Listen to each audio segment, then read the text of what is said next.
Bonsoir à toutes et à tous, voici votre point actu du 7 juillet 2025. Diplomatie et conflit. Israël, Palestine, Iran, États-Unis. Reprise des frappes israéliennes sur Gaza, 12 morts, discussion indirecte de cessez-le-feu au Qatar, Trump appelle à une libération des otages avant sa rencontre avec Netanyahou à Washington. L'Iran, malgré un conflit de 12 jours ciblant ses infrastructures nucléaires, reste en alerte, incertitude sur le leadership de Khamenei.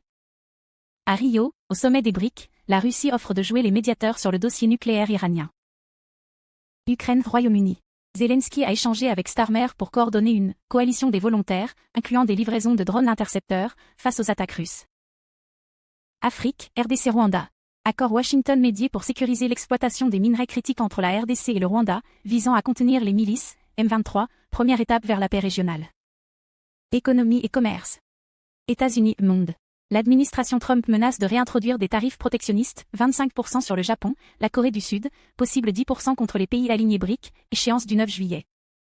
Accord U.S Vietnam évitant des droits de 46%, Canada révise sa taxe numérique en réponse à la pression américaine. Afrique, Union africaine.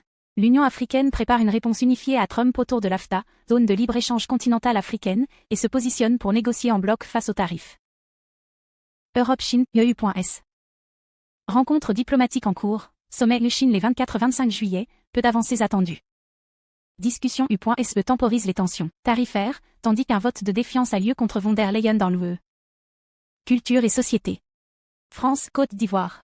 Le Parlement français vote la restitution d'un « talking drum » sacré à la Côte d'Ivoire. Afrique.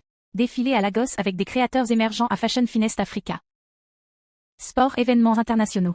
Paris Fashion Week débute, tout comme les championnats du monde aquatique à Singapour. C'était tout pour votre point actu du jour, bonne soirée à tous et à très vite.